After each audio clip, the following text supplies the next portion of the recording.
मुस्तफा भाई, सिचुएशन आपके सामने है। आपके ख्याल में अफगान मसला जो चल रहा है, ये जो नया वज़ीर आला है, इसके पास कुछ का हल मौजूद है? तहरीक इंसाफ के पास कोई हल मौजूद है? रियासत की तो क्लियर कट पॉलिसी है कि इनके साथ डायलॉग बेसूद हो चुका है। और ये आपको लगता है कि 48 घंटे के बाद भी सीज फायर कायम रहेगा, या आपको लगता है कि नहीं, दोबारा जंग शुरू हो जाएगी? और किस हद तक हम मुस्लिम ममालिक इस जोगे हैं कि हमारे लिए कुछ कर सकें, या वो इस बारे में एग्रीमेंट कर सकें, या उनसे गारंटीज ले सकें अफगान तालिबान रजीम से? Sir, your take. जी शुक्रिया।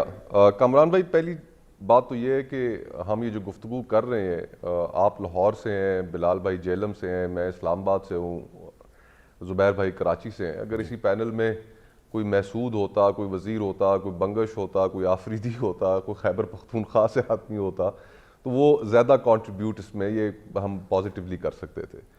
देखें, पिछले 20 साल की हमारी जो पॉलिसी है वो बड़ा एक मैसिव फेलियर उसका हुआ है।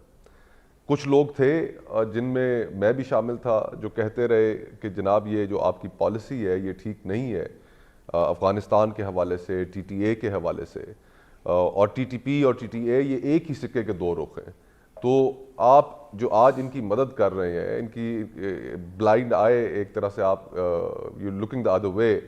और फिर एक मीटिंग के अंदर हमें बताया गया इंतहाई रिस्पॉन्सिबल फ़र्द की जानिब से कि ये TTA जो थी पाकिस्तान में मुख्तलिफ कारोबार करके तकरीबन $200 मिलियन सालाना कमा रही थी, जिससे उसने अपनी सारी वॉर एफर्ट को फाइनेंस किया।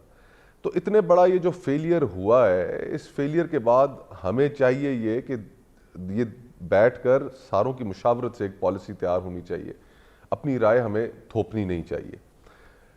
इस वक्त सूरत हाल जो 48 घंटे का जो सीज़ फायर हुआ है खुशाइंद है, और सिंसियरली हम होप करते हैं कि इस 48 घंटे के अंदर जो पाकिस्तान के दोस्त ममालिक हैं, कतर हो गए, सऊदी अरब हो गए, या कोई और इस्लामी मुल्क भी है, वो अफ़गानिस्तान के ऊपर, अब अफ़गानिस्तान तो नहीं कहना चाहिए, तालिबान के ऊपर, क्योंकि तालिबान और अफ़गानिस्तान में भी फ़र्क है। मैं तालिबान को एक जाहिल अजड किस्म के लोग हैं, और अफ़गानिस्तान पर वो कब्ज़ा किए हुए हैं। हमें ये तफरीक भी अपने जहन में रखनी चाहिए।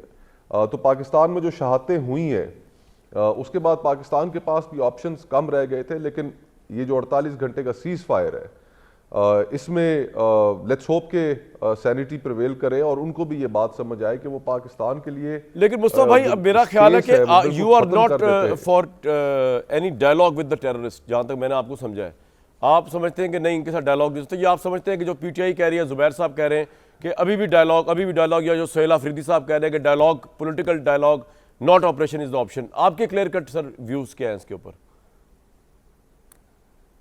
देखिए, जहाँ तक इस चीज़ का ताल्लुक है कि ऑपरेशन होना है या नहीं होना है, वो तो एक हमारा डोमेस्टिक मसला है। जो अफ़गानिस्तान के साथ जो हमारी प्रॉब्लम है, वो एक मुख्तलिफ नौइयत की है। उस नौइयत में हमें इस बात को पहले तो तय करना पड़ेगा कि आया वहाँ से जो दरअंदाजी हो रही है, वहाँ से जो कैजुअल्टीज़ मुतवातिर हो रही है, नहीं पिछले 4 साल पाकिस्तान इनको बर्दाश्त करता चला आ रहा है, तो उसमें जो हमने डायलॉग उनके साथ जो माजी में किया, उसका क्या नतीजा निकला। बैरिस्टर सैफ साहब खैबर पख्तूनख्वा हुकूमत का हिस्सा है। अगर वो आज इस प्रोग्राम में होते तो हम उनसे पूछते या कि जनाब आप भी उस डायलॉग का हिस्सा रहे। नहीं, उनकी जरूरत नहीं, उन्होंने बयान दे दिया अपना। मैं तो आपको बताइए कि तालिबान ने क्या उन्होंने कहा, अगर बानी PTI ने कहा है कि अगर वो उनको जी, पैरोल पे रिहाई मिली तो अमन के क़याम और अफगानिस्तान से जारी तनाज़े हल के लिए अपना किरदार अदा कर सकते हैं। बैरिस्टर सैफ, अच्छी बात है, जो कोई भी इसमें तनाज़े की हल के लिए किरदार अदा करे तो बिलाशुबा अच्छी बात है। मौलाना फजलुर रहमान साहब की मैं स्टेटमेंट देख रहा था, उन्होंने कल परसों किसी जगह उन्होंने भी कहा कि जी कि मैं भी इसमें हल अदा करने के लिए तैयार हूँ। तो अगर कोई हल अदा कर सकता है तो 100 बिस्मिल्लाह करे। लेकिन इसमें जो बुनियादी एक चीज़ है, मैं इसको जिस नज़र से देखता हूँ कामरान भाई, कि हमें बतौर हमारी जो हम जिसको मुसलमान, एक आप बड़ा वो ले लें कि हम ये किस तरह के लोगों के बीच में हम फंसे हुए हैं, कि जहाँ पर आज भी एक कुव्वत इस्लाम के नाम पर आधी आबादी ख़वातीन को उन्होंने तालीम हासिल करने से महरूम रखा हुआ है। जो वहाँ पर तरह तरह की जो बर्बरियत है, रुज्जत पसंदी है, उसको उन्होंने इस्लाम का नाम दिया हुआ है, इस्लाम का लबादा ओढ़ा हुआ है। हमें ये जो मुसलमानों का जो जहन है, आप देखिए कि इन 50-60 ममालिक में हमारे यहाँ ये एक, हमारे माशरों में ये एक ट्रेंड मौजूद है। एक तरफ इल्म, तहकीक, साइंस, उसके करीब हम नहीं जाते। इस तरह की कुव्वतें तालिबान जिस तरह के हैं वो मौजूद रहती हैं जो इनके इल्म और तहकीक के मुखालिफ है।